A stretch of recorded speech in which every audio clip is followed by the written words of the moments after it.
नमस्कार, न्यूज के इकलौते फैमिली शो न्यूज की पाठशाला में आप सभी का स्वागत। मैं हूं सुशांत सिन्हा। ये वो पाठशाला जहां सबकी क्लास लगती है। और सबसे पहले आपको बता दूं कि आज पाठशाला में कौन कौन सा चैप्टर खोलने वाला हूं भाई। पहले तो बात होगी कोलकाता की। सड़क पर पब्लिक का भयंकर गुस्सा दिख रहा है। क्या दीदी की सरकार जानी तय हो गई है? न्याय मांगने पर लाठीचार्ज। ममता बनर्जी का डर अब साफ दिखने लगा है क्या? बंगाल बंद पर भिड़ गए बीजेपी और टीएमसी। बंगाल में अब नया तूफान आने वाला है क्या?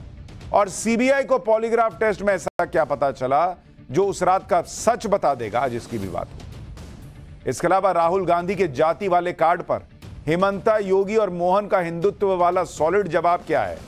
हेमंता से लेकर योगी तक हिंदुत्व को खुला सपोर्ट ही क्या भारत को बांग्लादेश बनने से बचा पाएगा? आज इसका चैप्टर भी खोलूंगा। और फिर बात होगी 8 आदमखोर भेड़िए, 8 मौत। यूपी में भेड़ियों का ऐसा खौफ जो कभी देखा ना होगा। छोटे छोटे बच्चों को उठाकर ले जा रहे हैं भेड़िए और फिर उनकी लाश मिल रही है भाई। भेड़ियों को पकड़ने के लिए प्लान भी बन रहा है, लेकिन भेड़िए कहां गायब हो जा रहे हैं? यह खबर अपने आप में बहुत चौंकाने वाली है। इसका चैप्टर भी खोलूंगा। और पृथ्वी से 700 किलोमीटर ऊपर जाकर स्पेस में वॉक। ट्विटर वाले मस्क भैया की नई स्कीम आई है। ना इवनिंग वॉक, ना मॉर्निंग वॉक। पैसा दीजिए और अंतरिक्ष में स्पेस वॉक कीजिए। आज उसकी तस्वीर भी दिखाऊंगा। लेकिन सबसे पहले बाढ़ और बारिश ने कैसे अभी भी तबाही मचा रखी है, उसकी टॉप 10 खबरें फिर खोलता हूं। पहला चैप्टर।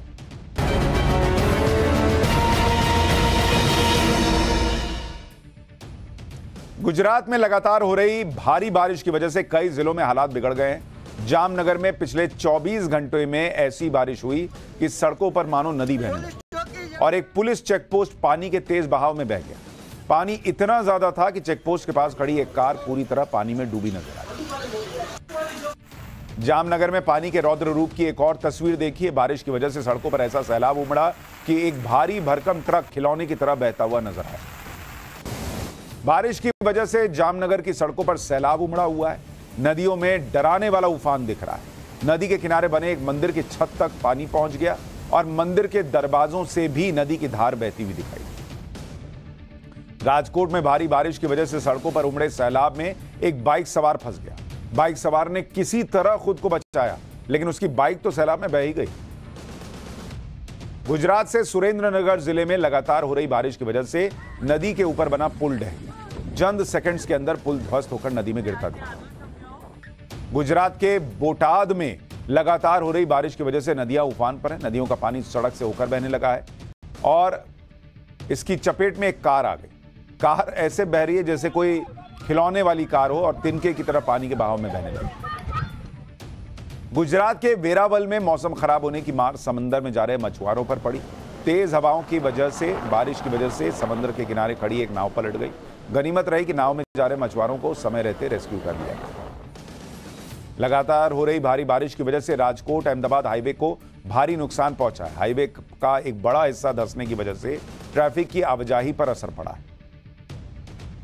गुजरात के बड़ौदा में भी लगातार हो रही भारी बारिश की वजह से वहां लोग मुसीबत में हैं। ड्रोन कैमरे से ली गई तस्वीर में शहर के ज्यादातर इलाकों में पानी भरा हुआ नजर आ रहा है। लगातार बारिश की वजह से गुजरात के कई निचले इलाके पानी में डूब गए। राहत और बचाव के लिए एसडीआरएफ और एनडीआरएफ के साथ सेना की 6 टुकड़ियां भी तैनात कर दी गई हैं, जो लोगों को सुरक्षित इलाकों में शिफ्ट करने में जुटी हैं। तो दिन भर की 10 बड़ी तस्वीरें और खबर बाढ़ और बारिश से जुड़ी हुई देखने के बाद पाठशाला की पहली क्लास। कोलकाता की सड़कों पर पब्लिक का भयंकर गुस्सा दिख रहा है। क्या दीदी की सरकार तो गई समझिए? न्याय मांगने पर लाठीचार्ज। क्या ममता बनर्जी का डर अब साफ दिखने लगा है? बंगाल बंद पर भिड़ गए बीजेपी और टीएमसी। बंगाल में नया तूफान आने वाला है क्या? और सीबीआई को पॉलीग्राफ टेस्ट में ऐसा क्या पता चला है जो उस रात का सच बता देगा? सबसे पहले इसका चर्चा।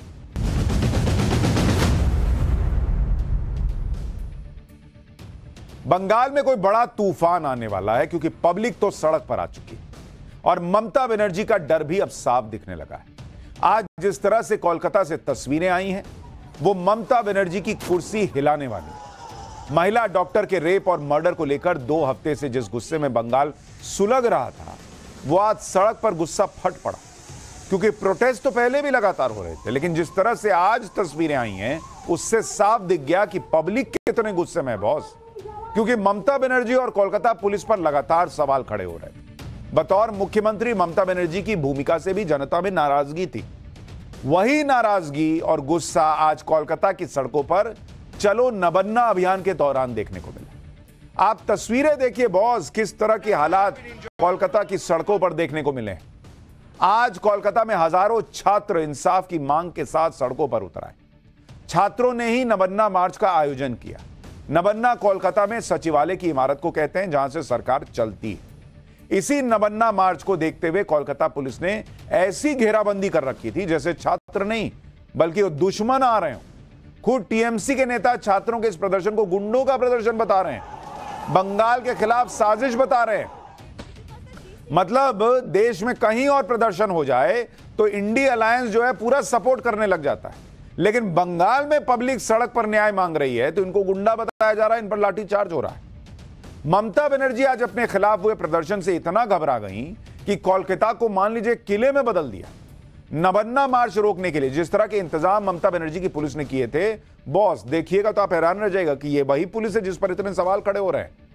ये वही पुलिस है क्या जो आरजी कर मेडिकल कॉलेज में उस रात भीड़ को घुसने से नहीं रोक पाई थी? आज देखिए नबन्ना मार्च में कैसे पुलिस एक्टिव नजर आ रही थी। आज कोलकाता की सड़कों पर क्या क्या हुआ उसकी एक एक तस्वीर आपको दिखाऊंगा, लेकिन पहले देख लीजिए कि किस तरह से छात्रों के प्रोटेस्ट से ममता सरकार घबरा गई है। क्योंकि इस वक्त एक बड़ी खबर आ रही है, छात्रों के प्रोटेस्ट पर कोलकाता पुलिस ने बड़ा एक्शन ले लिया है। कोलकाता पुलिस ने स्वतः संज्ञान लेते हुए 10 एफआईआर दर्ज कर ली है, जो कोलकाता के अलग अलग थानों में दर्ज की गई है। इसके अलावा पुलिस ने 100 से ज्यादा लोगों को हिरासत में लिया है। कोलकाता पुलिस ने कुछ लोगों की तस्वीरें भी जारी की हैं और जनता से इन लोगों को पहचानने की अपील भी की। ये वो कोलकाता पुलिस है जिस पर आरोप लगता रहा, जिस पर हाईकोर्ट से लेकर सुप्रीम कोर्ट प्रश्न पूछता रहा कि उस पीड़ित डॉक्टर, उस महिला डॉक्टर जिसका रेप और मर्डर हो गया, उस मामले में एफआईआर रात के 11 बजे क्यों हुई? तब स्वतः संज्ञान नहीं समझ में आ रहा था कि स्वतः संज्ञान लेके कर देते हैं एफआईआर दर्ज। कपिल सिब्बल कोर्ट में खड़े होकर बता रहे हैं कि पिता ने कब एफआईआर कराई, कॉलेज प्रशासन ने क्यों नहीं किया गया, यह प्रश्न पूछा गया। और यह एफआईआर जो स्वतः संज्ञान लेकर कोलकाता पुलिस कर रही है, उस दिन इनका स्वतः संज्ञान जो है वो स्वतः भाग गया था। बॉस इस तरह के एक्शन से पब्लिक डर जाएगी, वो लोग डर जाएंगे जिनका आक्रोश आज कोलकाता की सड़क पर दिखा। आप देखिए ना बॉस क्या तस्वीर है। प्रोटेस्ट में एक बुजुर्ग भगवाधारी बाबा हाथ में तिरंगा लेकर सामने आ गए। पुलिस वाटर कैनन छोड़ रही थी और पानी की तेज बौछार के सामने बाबा डट गए। बाबा पुलिस को इशारा कर रहे थे, जैसे कह रहे हो जितना पानी डाल सकते हो डाल लो, मुझे कोई फर्क नहीं पड़ने वाला। शर्म से पानी पानी तो तुमको होना चाहिए, तुम मुझ पे क्या पानी डाल रहे हो जी? आप सोच रहे ये लोग डर जाएंगे और ऐसे ऐसे करके बाबा हाथ दिखा रहे हैं, जैसे वो कपिल शर्मा के शो में आता था टॉक टू माई हैंड। ये टॉक टू माई हैंड कह रहे हैं, बाबा जी का ठुल्लू बता रहे हैं कि इस तरह से नहीं रुकेगा ये मामला और ना ये तिरंगा झुकने वाला है। तो ये एफआईआर से ये लोग डरने वाले हैं, ये पब्लिक का गुस्सा है बॉस। जब इस तरह से लोगों के अंदर गुस्से का तूफान है कि वो किसी से टकराने को तैयार हैं, इन्हें नहीं ना उस सरकार को, इन्हें नहीं बल्कि उस सरकार को घबराना चाहिए जो ऐसे आक्रोश को सड़क पर आने से रोकना चाहती है और सोचती है ऐसे जो है वो हमसे सवाल नहीं पूछे जाएंगे। इसी तरह से हावड़ा ब्रिज पर एक लड़की भी हाथ में तिरंगा लेकर पानी की तेज बौछार के सामने खड़ी हो। यह जज्बा था आज कोलकाता के लोगों में, किसी भी तरह सरकार तक अपनी बात पहुंचानी। आप देखिए ना कैसे पानी की बौछार हो रही है और लोग खड़े हैं सड़क पर। छात्रों के प्रोटेस्ट में वैसे तो कई तिरंगे लहरा रहे थे, लेकिन ये दो तस्वीरें नबन्ना मार्च का सिंबल बन गई, प्रतीक बन गई। इन तस्वीरों में बंगाल की जनता का मूड दिखाई दे रहा है। महिलाएं हो, छात्र हो, बुजुर्ग हो, सभी एक सुर में रेप मर्डर कांड की पीड़िता के लिए इंसाफ मांग रहे हैं। और इनको कहा जा रहा है, इस भीड़ को कहा जा रहा है कि ये गुंडे हैं। आज कोलकाता में जो प्रोटेस्ट हुआ उसे रोकने के लिए कैसे बंगाल सरकार और उनकी पुलिस ने पूरी ताकत लगा दी, इसे भी आज पूरा बंगाल और पूरा देश देख रहा है। कोलकाता में 2 जगहों से मार्च शुरू होना था। इसको देखते हुए कोलकाता पुलिस ने पहले से ही पूरी तैयारी कर ली। छात्रों के नबन्ना मार्च को रोकने के लिए जगह जगह बैरिकेडिंग कर दी गई, राइट कंट्रोल पुलिस को तैनात किया गया। लेकिन पुलिस बैरिकेडिंग भी छात्रों को रोक नहीं पाई। छात्रों की भीड़ ने बैरिकेडिंग तोड़ दी और सचिवालय की तरफ जाने के लिए जैसे ही आगे बढ़े तो पुलिस ने लाठी चार्ज कर दिया। जरा एक बार तस्वीर देखिए वहां क्या माहौल।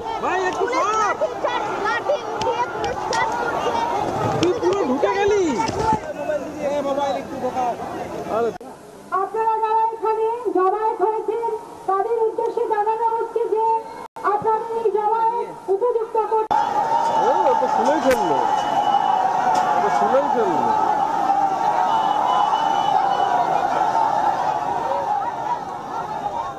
छात्रों के नवन्ना मार्च को रोकने के लिए कोलकाता में हावड़ा ब्रिज पर भारी पुलिस डिप्लॉयमेंट।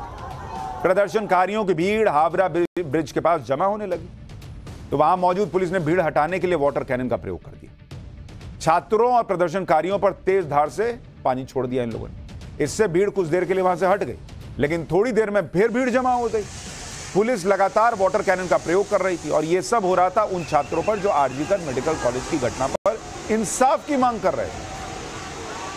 इतने पर भी छात्र नहीं माने तो पुलिस ने छात्रों पर आंसू गैस के गोले दाग दिए।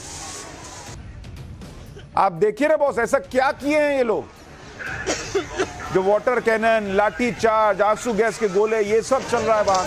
ये देखिए, पुलिस ने कई जगहों पर छात्रों पर आंसू गैस के गोले छोड़े। तेज धमाके के साथ आंसू गैस के गोले दागे जा रहे थे। पूरा माहौल ऐसा लग रहा था जैसे छात्रों का प्रदर्शन नहीं, लोगों का प्रदर्शन नहीं, वॉर जोन में घुस गया। आंसू गैस के गोलों से छात्रों की भीड़ हट जाती है, फिर जमा हो जाती। आंसू गैस के गोलों का शिकार खुद पुलिस वाले भी बन रहे थे। प्रदर्शन के दौरान जब पुलिस ने टीयर बम छोड़ा तो एक बम मिसफायर हो गया और पुलिस पर ही जाकर गिरा। छात्रों के नवन्ना मार्च में आज जो कुछ भी हुआ उसके बाद लोग सवाल पूछे कि क्या बंगाल में ममता सरकार के खिलाफ आंदोलन करना मना है? क्या कोलकाता की बेटी के साथ जो हुआ उस केस में इंसाफ मांगना गलत है? लोग 14 अगस्त की रात को आरजीकर मेडिकल कॉलेज में हुई हिंसा को याद कर रहे हैं और सवाल पूछ रहे हैं कि 14 अगस्त की रात को आरजीकर मेडिकल कॉलेज में गुंडों ने जमकर हिंसा की थी। उस समय वहां पुलिस मौजूद थी लेकिन गुंडों को तो नहीं रोक पाई। आज शांतिपूर्ण तरीके से प्रदर्शन करने वाले छात्रों पर पुलिस लाठी बरसा रही है। यही दम उस दिन दिखाना था ना बॉस। उस दिन तो पुलिस वहां पर छात्री कर रहे थे ना कि पुलिस जो है वो छात्रों के पीछे छुप गई। कुछ महिला डॉक्टर्स ने कहा कि हमसे पुलिस वाले कपड़े मांग रहे थे। कुछ लोगों ने कहा बाथरूम में छुप गई। ऐसा ऐसा पुलिस पे आरोप लगा। आज पुलिस जो है वो रौला दिखा रही थी कि आंसू गैस के गोले छोड़ेंगे, वाटर कैनन छोड़ेंगे, लाठी मार देंगे। इसी तरह 14 अगस्त की रात को गुंडों ने हंगामा किया था, तब करना था ना बॉस। तब कहां गया था तुम्हारा इंतजाम? 14 अगस्त की रात हुई हिंसा पर पुलिस ने कहा था कि उनके पास इनपुट था कि कुछ हो सकता है, तो क्यों नहीं वाटर कैनन का इंतजाम किए थे? इसी तरह अगर आप देखिए तो 14 अगस्त की रात जब गुंडों ने आरजीकर मेडिकल कॉलेज पर हमला किया तो पुलिस खुद जान बचाकर भागती नजर आई थी।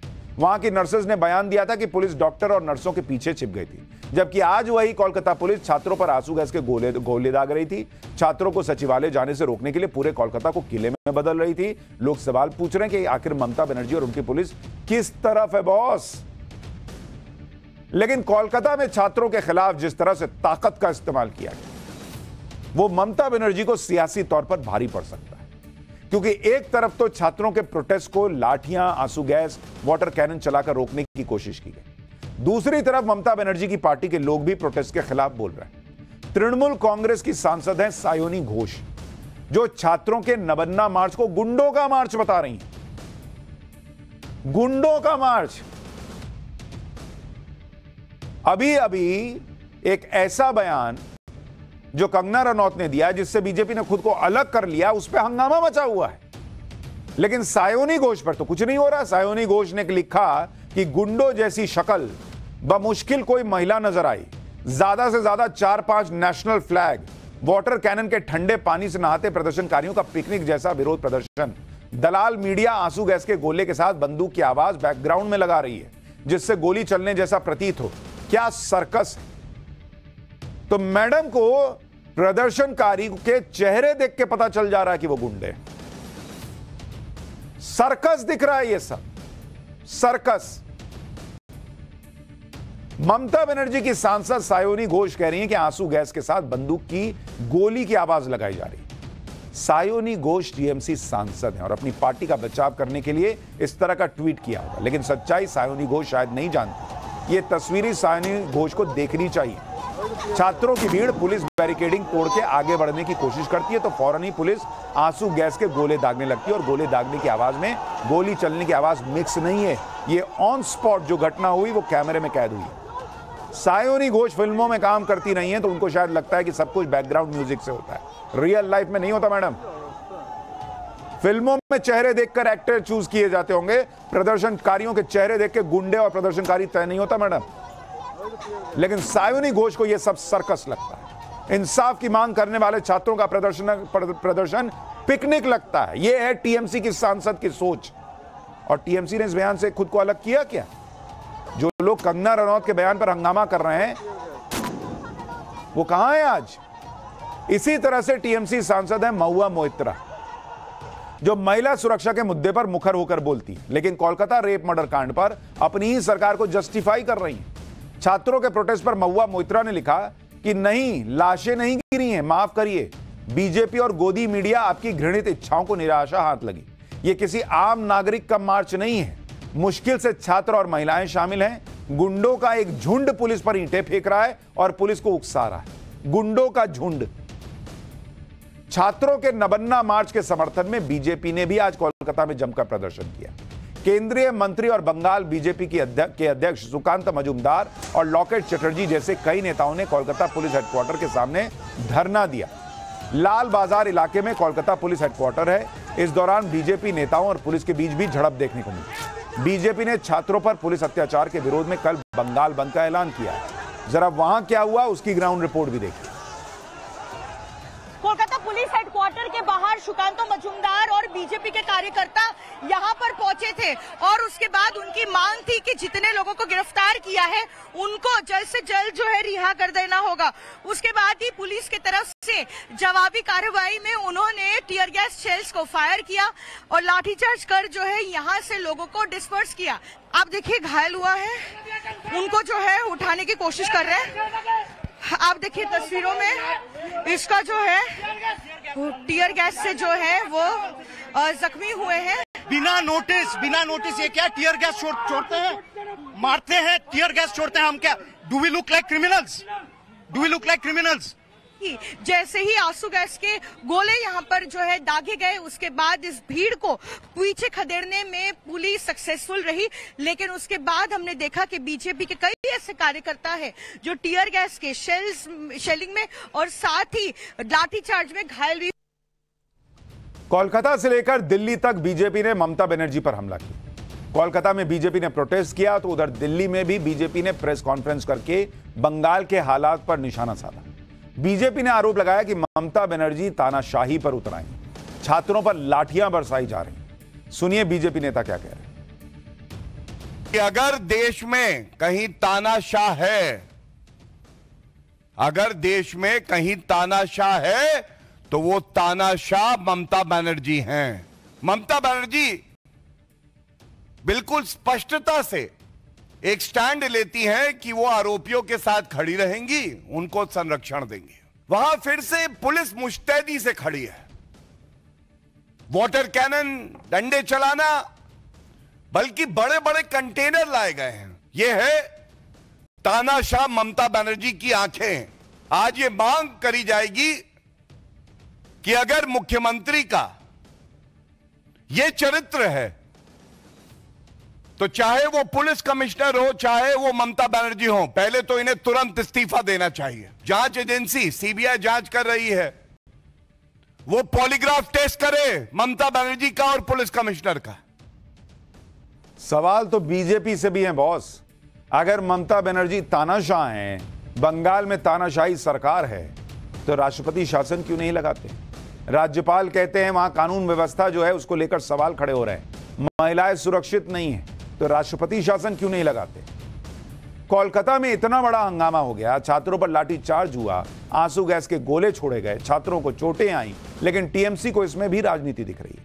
टीएमसी ने आरोप लगाया कि बीजेपी के इशारे पर नबन्ना मार्च का आयोजन हुआ और इस दौरान पुलिस पर ईंटें फेंकी गईं, एसएचओ का सिर फट गया, पुलिसकर्मी घायल हो गए। अब पुलिस के अत्याचार के विरोध में बीजेपी ने बंद बुलाया है। बीजेपी इंसाफ नहीं चाहती, बीजेपी बिना चुनाव जीते सिर्फ सीएम की कुर्सी हथियाना चाहती। टीएमसी यह भी कह रही है कि छात्रों ने पुलिस बैरिकेड तोड़े, पुलिस पर ही हमला किया, लेकिन फिर भी पुलिस ने गोली नहीं चलाई। भीड़ को रोकने के लिए जो कम से कम एक्शन लेना था पुलिस ने वो किया। सुनिए टीएमसी नेता कुणाल घोष को। वो लोग पुलिस बैरिकेड तोड़ रहा था, पुलिस के ऊपर अटैक किया, स्टोन थ्रोइंग हुआ, पुलिस ऑफिसर्स लोगों का बुरी तरह से जख्म हुआ और पुलिस गोली नहीं चलाया। पुलिस भीड़ को हटाने के लिए मिनिमम स्टेप्स लिया है, गोली नहीं चलाया। जो लोग आज पुलिस के एक्शन को जस्टिफाई कर रहे हैं, जो लोग प्रदर्शन को रोकने को जस्टिफाई कर रहे हैं, ये वही लोग हैं जो किसान आंदोलन के समय जब एक पूरी भीड़ घुस गई थी दिल्ली के अंदर बड़े बड़े ट्रैक्टर लेकर, तो कह रहे थे सब ठीक हो रहा है। टीएमसी भले ही आरोप लगाए कि छात्रों के प्रोटेस्ट के दौरान हिंसा हुई, पुलिस पर हमला किया गया, लेकिन छात्रों का कुछ और ही कहना है। प्रदर्शनकारी छात्रों ने कहा कि उनके प्रदर्शन का सत्ताधारी दल के कुछ लोग उनके प्रदर्शन में घुस गए थे और उन्हीं लोगों ने बैरिकेडिंग तोड़ी, पुलिस पर हमला किया। छात्र लगातार उन लोगों से कह रहे थे कि ऐसा मत करो, हमारा प्रदर्शन शांतिपूर्ण है। मतलब प्रदर्शनकारी छात्र तो कह रहे हैं कि सत्ताधारी दल के लोग घुसे इसमें। सुनिए वो लोग क्या कह रहे हैं। हम लोगों ने बैरिकेड नहीं तोड़ा था, हम लोगों के अंदर शासक दल का बहुत सारा दुष्कृति मिल गए थे। उन लोगों को हम लोगों ने हाथ जोड़ के रिक्वेस्ट किया, मीडिया भाइयों के कैमरा में वो दिखाई देगा, हमने हाथ जोड़ के उन लोगों को रिक्वेस्ट किया था कि आप लोग ईंट मत मारिए, ये हम लोगों का शांतिपूर्ण जमायत है। बट उन लोगों ने हम लोगों की एक भी बात नहीं मानी और पुलिस की तरफ ईंट फेंका। हम लोगों की तरफ से कोई भी हिंसा नहीं हुआ है। नवन्ना मार्च को रोकने के लिए कोलकाता पुलिस ने क्या क्या इंतजाम किए थे उसकी तस्वीरें भी आपको दिखाऊंगा। पहले यह बताता हूं कि पुलिस ने इंतजाम में जो चीजें की, जरा उसकी डिटेल सुनिए। पुलिस के 6000 जवान तैनात किए गए थे, 19 जगहों पर बैरिकेडिंग हुई थी, 7 रूट पर 3 लेयर की सुरक्षा थी, 21 पॉइंट्स पर डीसीपी तैनात किए गए थे। हावड़ा ब्रिज बंद कर दिया गया था, ड्रोन से विरोध मार्च पर नजर रखी जा रही थी, बीएनएस की धारा 163 लगाई गई थी, कंटेनर से सड़कें बंद कर दी गई थी, एंटी रायट फोर्स तैनात की गई थी, वज्रवाहन वाटर कैनन की व्यवस्था की गई थी। छात्रों के इस मार्च को रोकने के लिए जैसी व्यवस्था की गई थी वैसे इंतजाम तो बड़े बड़े पॉलिटिकल प्रोटेस्ट के लिए भी नहीं किए जाते। देखिए ग्राउंड जीरो से यह रिपोर्ट, फिर आपको कोलकाता पुलिस के वो इंतजाम दिखाऊंगा जो सवाल उठाते हैं कि क्या ममता बनर्जी को छात्रों के आंदोलन से डर लगने लगा। सातरागाछी की तस्वीरें हम आपको दिखा दें। इस पूरे इलाके को एक किले में तब्दील कर दिया गया है। बड़ी संख्या में यहाँ पर हावड़ा पुलिस, कोलकाता पुलिस को तैनात किया गया है। यहाँ पर राइट कंट्रोल व्हीकल वज्र जो है वो तैनात किया गया है। साथ ही 2 वाटर कैनन को भी जो है यहाँ रखा गया है, क्योंकि अगर जो प्रदर्शनकारी है और जो छात्र है वो अगर नौबानों की ओर जाने की कोशिश करते हैं तो यहाँ पर जो है वाटर कैनन चलाए जाएंगे। साथ ही आपको तस्वीरों के माध्यम से दिखाना चाहेंगे, यहाँ पर आंसू गैस भी जो है रखे गए हैं, ड्रोन से निगरानी भी की जाएगी और पुलिस की तरफ से जो कहा गया है कि इस मार्च के लिए कोई अनुमति नहीं दी गई है, क्योंकि आज यूजीसी नेट की परीक्षा है। ऐसे में पुलिस जो है पुरजोर कोशिश कर रही है ताकि ये मार्च जो है नौबान्नो जो सचिवालय है वहां तक ना जा पहुंचे। आपको कोलकाता पुलिस के इंतजाम की तस्वीरें दिखाता हूं। छात्रों के नवन्ना मार्च को रोकने के लिए कोलकाता पुलिस कितनी भयंकर एक्टिव थी देखिए। कोलकाता में जगह जगह भारी पुलिस बल तैनात था। कोलकाता पुलिस इतनी एक्टिव थी कि रातों रात पूरा कोलकाता किले में बदल गया। कोलकाता की सड़कों पर पुलिस ही पुलिस दिख रही थी, साथ में वज्रवाहन एंटी राइट व्हीकल। ऐसा लग रहा था जैसे कोलकाता पुलिस बॉर्डर पर तैनात है और घुसपैठियों को रोकने की तैयारी कर रही है। आप तस्वीरें देखिए बॉस, किस तरह के हालात है। पुलिस ने नवन्ना तक जाने के रास्तों पर जगह जगह बैरिकेडिंग की हुई। बैरिकेडिंग भी कोई सामान्य वाली नहीं, ऊंची ऊंची बैरिकेडिंग की दीवार खड़ी कर दी गई। तस्वीर देखिए ना, सड़क पर लोहे के पिलर से बैरिकेड्स को मजबूती दी गई जिससे उसे गिराया ना जा सके। छात्र बैरिकेड पर चढ़ ना सके, इसके लिए बैरिकेड्स पर ग्रीस और तेल लगा दिया गया जिससे बैरिकेड चिकने हो जाएंगे और छात्र उस पर चढ़ नहीं पाएंगे। बैरिकेडिंग को और मजबूत बनाने के लिए उसे वेल्डिंग से आपस में जोड़ा गया था, उस पर कटीले तार लगाए गए थे इतना इंतजाम कोलकाता पुलिस ने आरजीकर मेडिकल कॉलेज में किया होता तो शायद 14 अगस्त की रात वहां गुंडों का हमला ना हो पाता। लेकिन आज देखिए बॉस क्या हालत है। बैरिकेडिंग के बाद भी पुलिस को संतोष नहीं हुआ तो सड़क पर बड़े बड़े कंटेनर रखे गए। कंटेनर कोलकाता की सड़कों पर रखे हुए नजर आए। ये तस्वीरें आप देखिए। सोचिए अगर यही सब किसी बीजेपी शासित राज्य में होता तो आज पूरा इंडी गठबंधन मोदी को तानाशाह के जुमलों के साथ हमलावर हो गया होता। लेकिन मामला ममता बनर्जी के राज्य का है तो पूरा इंडी गठबंधन खामोश है। कोलकाता की सड़कों को कंटेनर से जाम कर दिया गया। सड़कों के बीच में लोहे के बड़े बड़े पिलर गाड़ दिए गए सिर्फ इसलिए कि ममता बनर्जी के विरोध में छात्र प्रदर्शन न कर पाए। कोलकाता पुलिस ने जिस तरह से सड़क पर कंटेनर रखकर छात्रों को रोकने की कोशिश की उसके बाद लोग इसकी तुलना पाकिस्तान से करने लगे। 2019 में इमरान खान के प्रोटेस्ट को रोकने के लिए पाकिस्तान में भी सड़कों पर कंटेनर रखे गए थे जिससे इमरान खान के समर्थक आगे न बढ़ सके। ठीक वैसे ही कंटेनर जब कल कोलकाता की सड़कों पर दिखे तो लोगों ने सोशल मीडिया पर पोस्ट करना शुरू किया कि यह क्या चल रहा है। कोलकाता रेप मर्डर कांड के विरोध में नबन्ना मार्च किसने बुलाया था, इसको लेकर अलग अलग थ्योरीज चल रही हैं। प्रदर्शनकारियों का कहना है कि यह छात्रों का मार्च है। पश्चिम बंगाल छात्र परिषद ने इसे आयोजित किया और सोशल मीडिया के जरिए इसके बारे में छात्रों को जानकारी दी गई। टीएमसी कह रही है कि नबन्ना मार्च बीजेपी ने आयोजित करवाया, जबकि बीजेपी का कहना है कि यह मार्च पूरी तरह से छात्रों का। ज्यादातर प्रदर्शनकारियों का यही कहना है कि यह छात्रों का मार्च है और इसमें किसी पॉलिटिकल पार्टी के लोग शामिल नहीं है। छात्रों की 3 मांग है। आरजीकर मेडिकल कॉलेज की पीड़िता को इंसाफ मिले, दोषी को फांसी की सजा दी जाए और ममता बनर्जी इस्तीफा दे। आरजीकर मेडिकल कॉलेज में डॉक्टर के रेप और मर्डर के मुद्दे पर कोलकाता में आज दिन भर हंगामा हुआ। इस केस में एक बड़ा अपडेट भी आया। कोलकाता पुलिस के एएसआई अनूप दत्ता का पॉलीग्राफ टेस्ट होगा, अब यह खबर आ रही है। टेस्ट के लिए सीबीआई ने कोर्ट से इजाजत मांगी थी। कोर्ट ने अनूप के पॉलीग्राफ टेस्ट की इजाजत दे दी है। आरोपी संजय रॉय का करीबी है अनूप दत्ता। ये जो आप तस्वीर में जिस शख्स को भागते हुए देख रहे हैं यही अनूप दत्ता है और ये आरोपी का करीबी बताया जाता है। तो अब इसका भी पॉलीग्राफ टेस्ट होगा। भागो, कहां भागोगे। कोलकाता रेप और मर्डर केस में अब तक 7 लोगों का पॉलीग्राफ टेस्ट हो चुका है। मुख्य आरोपी संजय रॉय, आरजीकर मेडिकल कॉलेज के पूर्व प्रिंसिपल संदीप घोष और 5 लोग। अब यह अनूप दत्ता का भी पॉलीग्राफ टेस्ट होगा। सीबीआई को उम्मीद है कि अनूप दत्ता के पॉलीग्राफ टेस्ट से घटना वाली रात का सच सामने आ सकता है। अनूप दत्ता इस केस में इतना महत्वपूर्ण क्यों है यह भी जान लीजिए। अनूप दत्ता कोलकाता पुलिस में एएसआई है और घटना वाली रात संजय ने अनूप को 7 बार फोन किया था। मुख्य आरोपी संजय रॉय का करीबी है यह अनूप दत्ता और वारदात के बाद अनूप दत्ता के घर भी गया था संजय, ये कहा गया। अनूप दत्ता के घर पर ही वो आराम कर रहा था। संजय सीबीआई पता लगा रही है कि दोनों के बीच क्या बात हुई थी।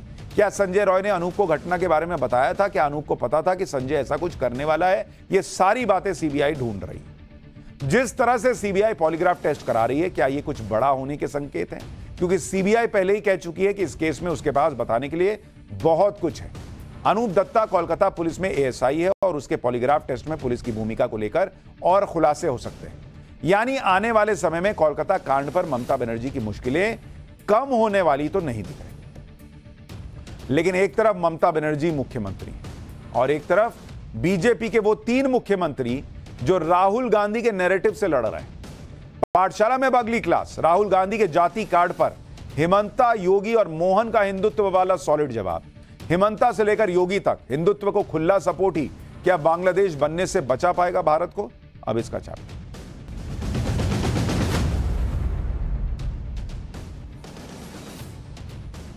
हमने कल आपको पाठशाला में बताया था कि जाति के नाम पर राहुल गांधी और इंडी गठबंधन जिस लेवल की राजनीति में उतर चुका है उस लेवल की राजनीति का एक ही जवाब है और वो जवाब इस देश के कुछ नेता दे रहे हैं, कुछ मुख्यमंत्री दे रहे हैं और वो जवाब है हिंदुत्व की राजनीति जो नरेंद्र मोदी के दौर में बीजेपी ने 10 साल में की है। ये वही राजनीति है जिसमें बीजेपी को 10 साल में कोई टक्कर नहीं दे पाया। आज भले ही कुछ सीटें कम हो गई, भले ही कुछ लोग सोशल मीडिया पर कभी नरेंद्र मोदी को कभी अमित शाह को लेक्चर दे रहे हो, माहौल बना रहे हो कि अब बीजेपी के पुराने वाले तेवर नहीं रह गए, लेकिन भूलना नहीं चाहिए कि जाति की राजनीति पहले भी होती थी और इसका तोड़ नरेंद्र मोदी ने ही हिंदू समाज को एकजुट करके निकाला। नरेंद्र मोदी को वोट मिला था तो जात पात नहीं देखी गई, लेकिन आज जब फिर जाति की राजनीति हावी हो रही है तो फिर से एक बार हिंदू समाज को एकजुट करने वाले राजनीतिक तेवर में बीजेपी आ गई। इस वक्त बीजेपी के 3 फायर ब्रांड मुख्यमंत्री मैदान में उतरे हुए हैं। जिनके बयानों से जाति और वोट बैंक की राजनीति करने वाले तिलमिला रहे हैं। अगर इंडी गठबंधन की कास्ट पॉलिटिक्स का झंडा राहुल गांधी और अखिलेश यादव ने उठाया हुआ है, तो बीजेपी की तरफ से उसके 3 दमदार सीएम योगी आदित्यनाथ, मोहन यादव और हिमंता बिस्वा शर्मा तीनों हिंदुत्व की राजनीति को धार देने में लगे हुए हैं। आप देखिए पिछले कुछ दिनों में जितना मुखर तरीके से राहुल गांधी कास्ट पॉलिटिक्स का दांव चल रहे हैं, उतने ही मुखर होकर सीएम योगी, सीएम मोहन यादव और सीएम हिमंता बिस्वा शर्मा ये लोग हिंदुत्व की बात कर रहे हैं। राहुल गांधी कास्ट पॉलिटिक्स को लेकर जितनी आवाज ऊंची कर रहे हैं, उतना ही बीजेपी के इन तीनों सीएम ने हिंदुत्व, हिंदू समाज को एक करने और हिंदू हितों की आवाज ऊंची की। एक बार सुनिए पिछले कुछ दिनों से बीजेपी के ये तीनों सीएम फायर मोड में कैसे आ चुके हैं, फिर आगे की बात बताता हूं।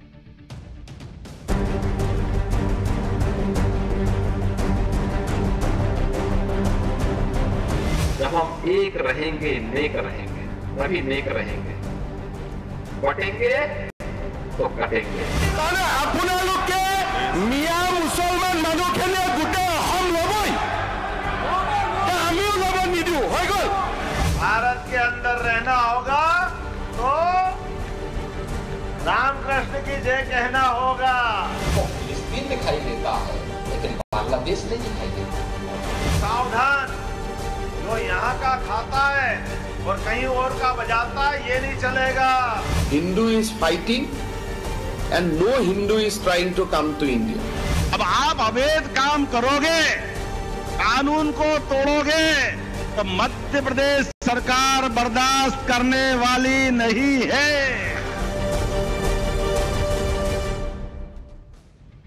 हिंदुत्व पर बीजेपी के इन तीनों सीएम के बयानों से इंडी गठबंधन में खलबली मची। योगी आदित्यनाथ और मोहन यादव को तो आपने कल सुना था। सबसे ताजा बयान आज असम के सीएम हिमंता बिस्वा शर्मा का आया है और वो आज विधानसभा में भड़क गए। साफ कह दिया कि वो असम पर मियां मुसलमानों का कब्जा नहीं होने देंगे।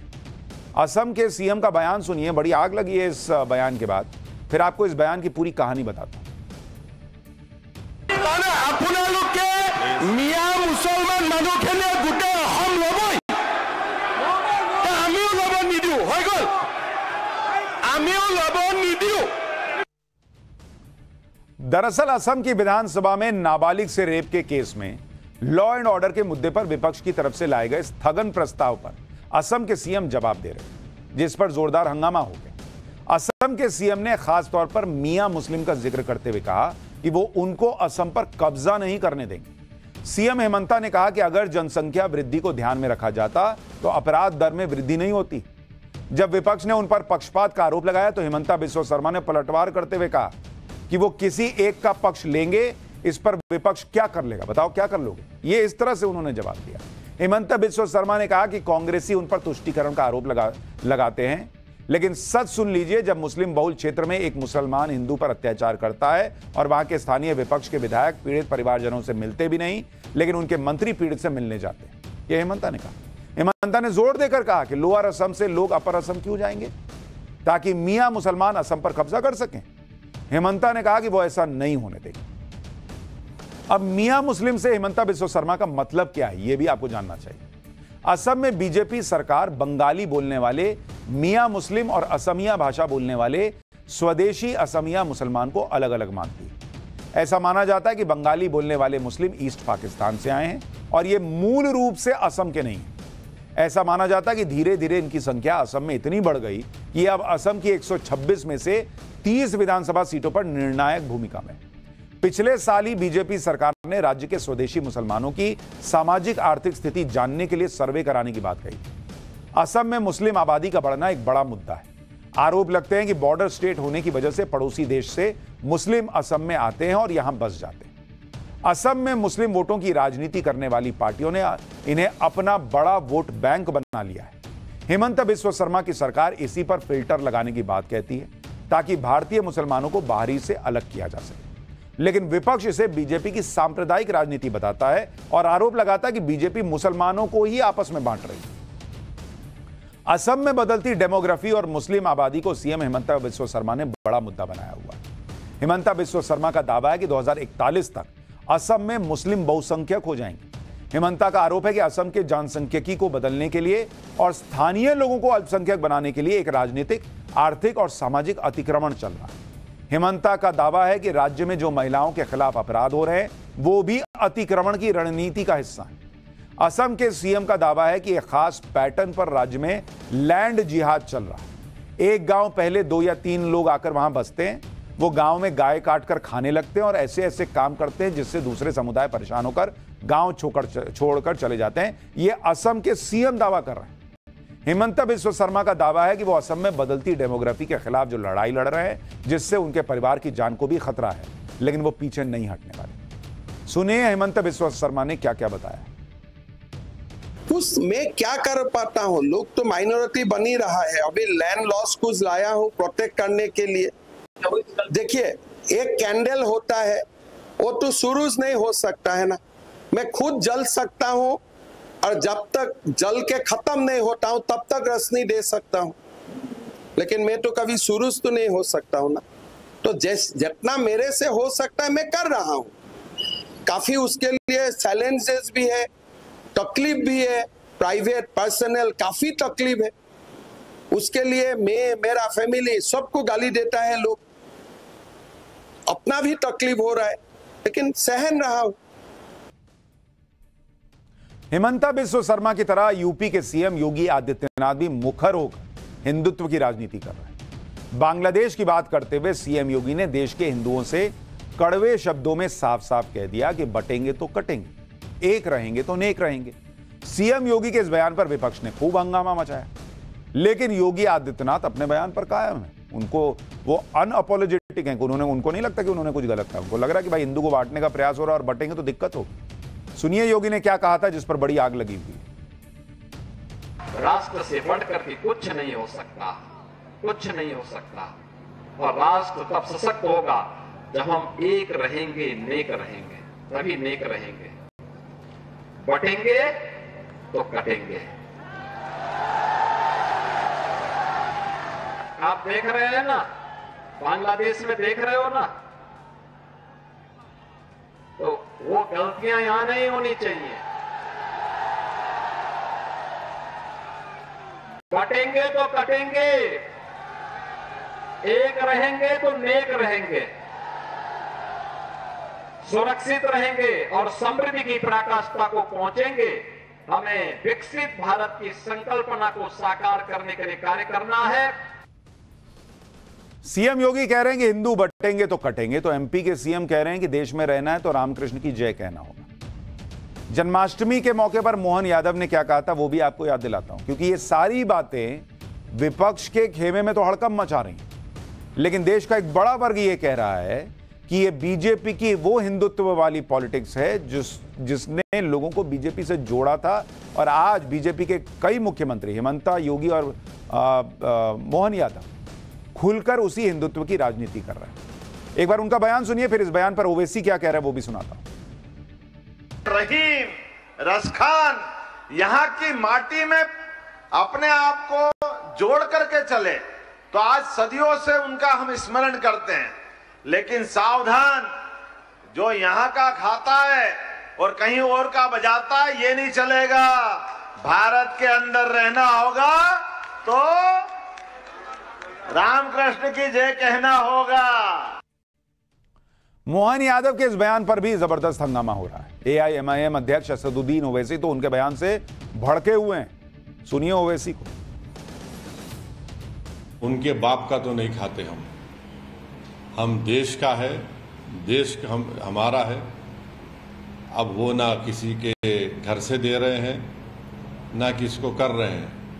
अब ये वो बता दें कि 10 साल में इस देश के 5% जनता के पास 60% दौलत कैसे आ गई, कैसे आगे बताइए।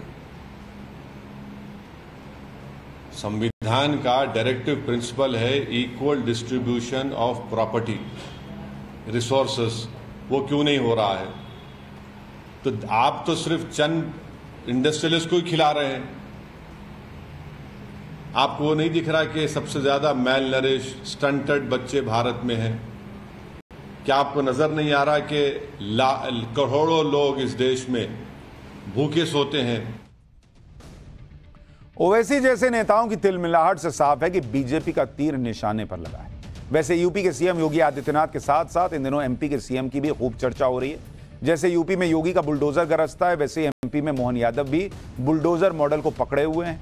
बीजेपी के ये दोनों सीएम हिंदुत्व के अलावा राष्ट्रवाद के मुद्दे पर भी जबरदस्त तरीके से बोल रहे हैं। कुछ दिन पहले सीएम योगी ने कहा था कि पाकिस्तान या तो खत्म हो जाएगा या उसका भारत में विलय हो जाएगा। अब मध्य प्रदेश के सीएम ने कह दिया कि आज नहीं तो कल काबुल भी हमारा होगा। सुनिए दोनों मुख्यमंत्री। लेकिन हमारा संकल्प है, महर्षि अरविंद ने जो 1947 के पहले घोषणा की थी, आजादी की त्रासदी, देश की विभाजन की त्रासदी आजादी के मिलने के बाद अक्सर उन्होंने इस बारे में अपनी चिंता व्यक्त भी की और उन्होंने इस बात को कहा था कि आध्यात्मिक जगत में पाकिस्तान कोई वास्तविकता नहीं है, या तो उसका भारत में विलय होगा या पाकिस्तान इतिहास से समाप्त होगा, हमेशा के लिए समाप्त होगा। और मुझे जब बताया गया कि 60 से ज्यादा देशों पर हमारा अपना यहाँ का कृषि उत्पाद काबुली चना जाता है, काबुली नाम भले काबुल से होगा लेकिन वो तो इंदौरी चना है, हमारे लिए आनंद है इस बात। लेकिन नाम काबुली तो काबुली हमारा है, आज में तो कल काबुल हमारा होगा, हमको क्या तकलीफ है। और पाठशाला में अब अगली क्लास। 8 आदमखोर भेड़िए और 8 मौत। यूपी में भेड़ियों का ऐसा खौफ जो कभी देखा ना होगा। छोटे छोटे बच्चों को उठा के ले जा रहे हैं भेड़िए और फिर लाश मिलती है। भेड़ियों को पकड़ने के लिए बना प्लान, लेकिन फिर भी भेड़िए गायब क्यों हो जा रहे हैं और पकड़ में नहीं आ रहे? जरा देखिए, बड़ी अजीब सी खबर है।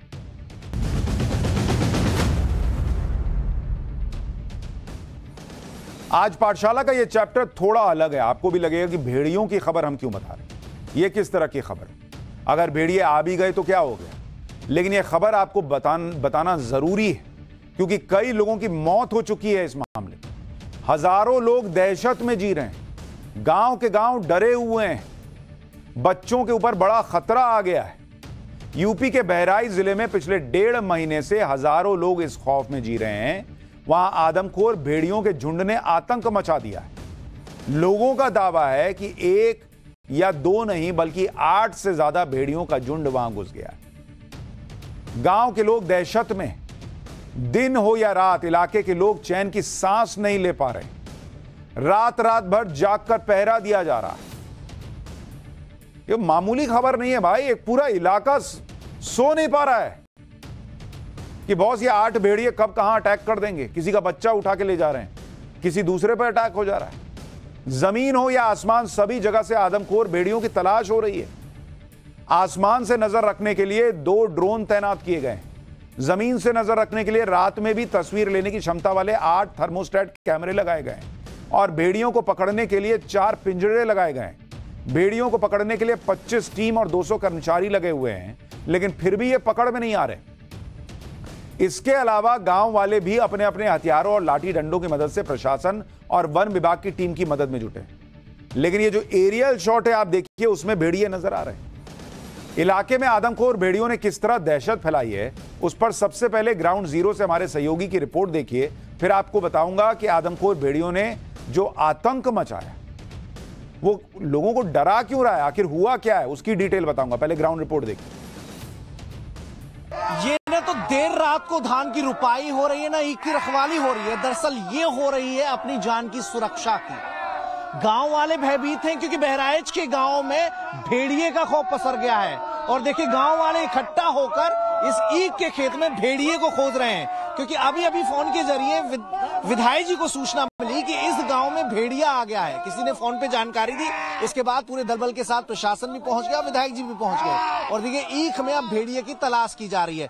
अभी विधायक जी फोन आया था हमारे सामने आपके पास और आप दलबल के साथ यहाँ पे पहुंच भी गए, तो क्या जानकारी, क्या अधिकारियों से क्या पता चला है, कहाँ ट्रेस हुआ था, किसने फोन किया था? नहीं, एक कार्यकर्ता ने फोन किया है, अब उसने बताया है टीम वहां भेजी गई है। आप सोचिए ऐसा आतंक है भेड़ियों का कि लोग सो नहीं पा रहे। खबर आ रही है कि वहां भेड़िया दिख गया है तो विधायक जी पहुंच गए बंदूक लेके भेड़िए को खुद मारने के लिए। असल में वन विभाग और प्रशासन की टीम भेड़ियों की उन तस्वीरों को देखने के बाद और चौकन्नी हो गई जब पहली बार ड्रोन कैमरे में आदमखोर भेड़ियों के एक झुंड की तस्वीर रिकॉर्ड हुई। इस वीडियो में 4 लंबे चौड़े खूंखार शिकारी जानवर भागते हुए दिखाई दिए। ये तस्वीर देखिए।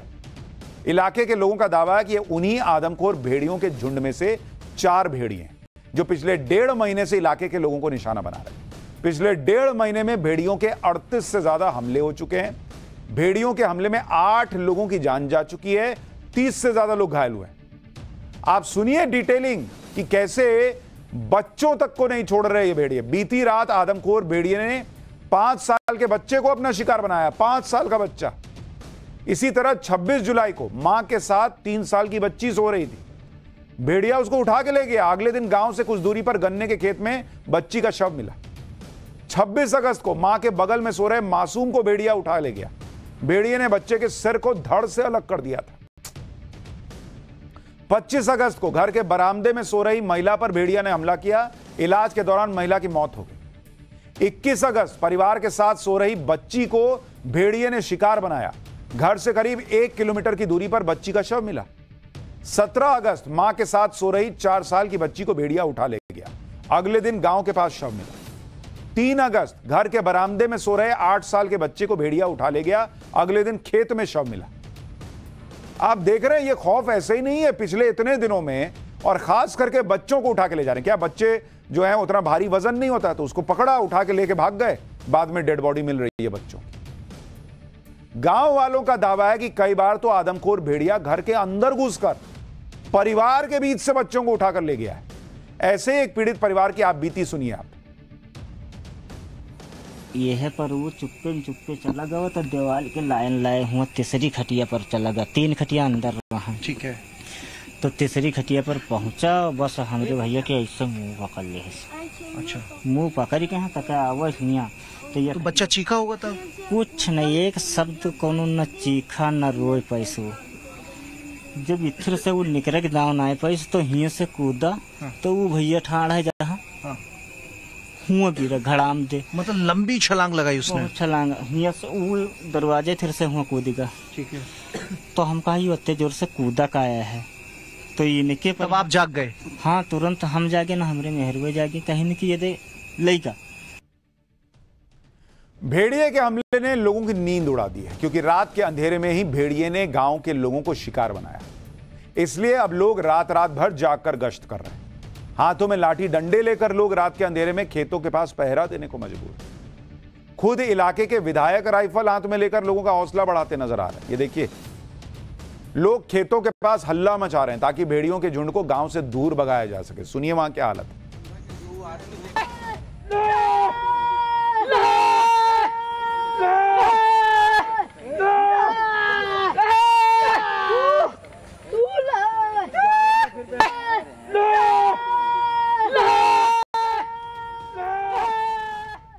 एक तरफ कुछ टीमें खेतों के पास गश्त दे रही हैं, कुछ टीमें गांव के रिहायशी इलाकों में लोगों को चौकन्ना करने में जुटे हुए हैं। वो भी तस्वीर देखिए।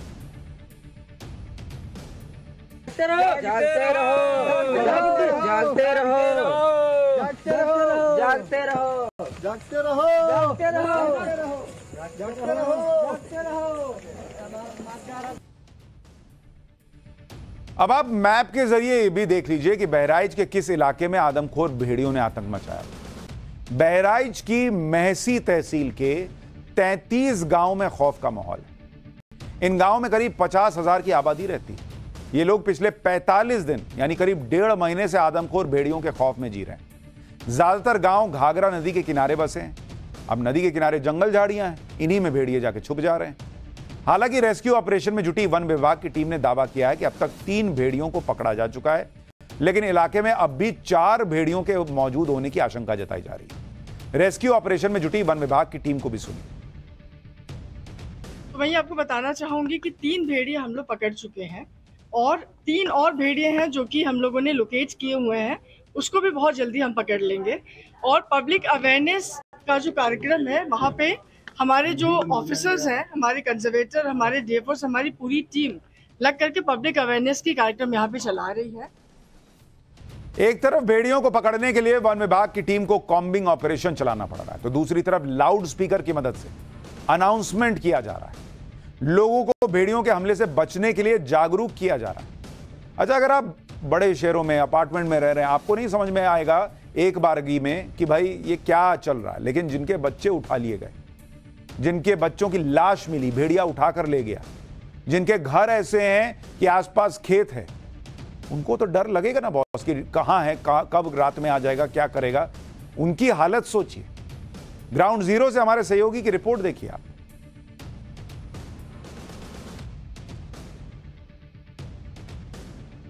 बहराइच के गांव में भेड़िए का खौफ इस कदर है कि रात में भी गांव देहात में अनाउंसमेंट चल रहा है कि कैसे भेड़िए से सावधान रहना है। देखिए, लोग हैं ई रिक्शे पर, ये अनाउंसमेंट किया जा रहा है कि कैसे भेड़िए से बचना है। लोग रात में जगते रहें ताकि भेड़िए का अटैक ना हो, क्योंकि एक नहीं कई सारी घटनाएं हो चुकी हैं जिसमें कई लोगों की जान भी चली गई है। दिवाकर पांडे जो कि बीजेपी के नेता भी हैं, वो भी गाँव में मौजूद है। तो ये लगातार क्या रात में ऐसे ही जगते रहते हैं आप लोग? देखिए, बिल्कुल हम लोग पूरी रात जाग करके इसके लिए पूरी टीम बनाई गई है। इस जो है लाउड स्पीकर के जरिए लोगों को घर घर जाकर जागरूक भी किया जा रहा है और पूरी टीम जो है लगी हुई है। कम से कम 30-32 गांव में इस तरीके से ये कार्यक्रम शाम तो हम ऐसे देखते थे, चोर बदमाश आते थे तब ऐसे लाठी लेके, ऐसे असला लेके, टॉस लेके जाते थे। और भेड़िए का मतलब खौफ जबरदस्त है। मतलब भेड़िए का खौफ काफी जबरदस्त है और आधी दर्जन से ज्यादा लोगों की जाने भेड़िए ले चुका है। बहराइच के गांव में आदमखोर भेड़ियों ने किस तरह दहशत मचाई है, उसकी एक और तस्वीर थी। हाल के दिनों में गांव के कई लोगों ने अपने घरों में लकड़ी के मोटे मोटे नए दरवाजे लगवाए ताकि भेड़िए घर में ना घुस पाए। भेड़िए के हमले से बचने के लिए जो इंतजाम किए जा रहे हैं उस पर भी एक रिपोर्ट देखिए। लोग सन्नाटे में अपने घरों में दुबक जाते हैं क्योंकि भेड़िए से उन्हें अब डर लगने लगा है। करीब 25 हमले भेड़िए ने अब तक किए हैं, जिनमें 8 लोगों की जान चली गई है।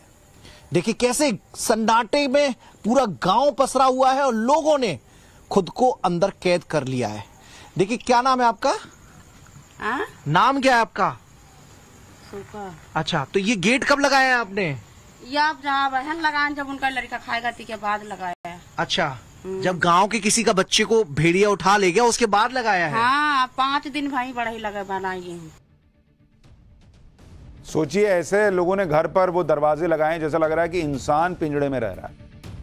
असल में खुद वन विभाग और प्रशासन की टीम को ही इस बात का सटीक अंदाजा नहीं हो पाया कि इलाके में कितने आदमखोर भेड़िए घुस आए। इसलिए भेड़ियों को तलाश करने और उनकी सटीक लोकेशन का पता लगाने के लिए ड्रोन कैमरों की मदद ली गई। ये ड्रोन कैमरे इतने ताकतवर हैं कि रात के वक्त भी जंगल में मौजूद जानवरों की साफ साफ तस्वीर रिकॉर्ड कर सकते हैं। इन्हीं ड्रोन कैमरों में पिछले दिनों गांव के आसपास घूमते हुए 4 भेड़िए नजर आए और उम्मीद की जा रही है कि जल्दी ही दूसरे भेड़ियों का लोकेशन भी पता चल जाएगा। ड्रोन कैमरों से इलाके में किस तरह नजर रखी जा रही है, जरा उसको लेकर भी एक रिपोर्ट देखिए।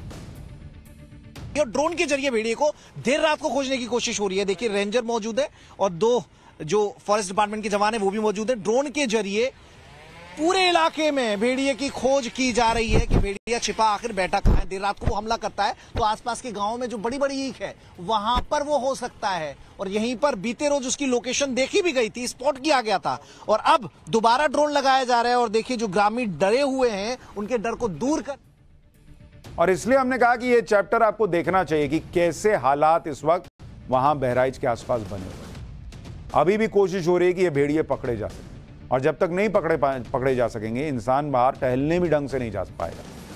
लेकिन जब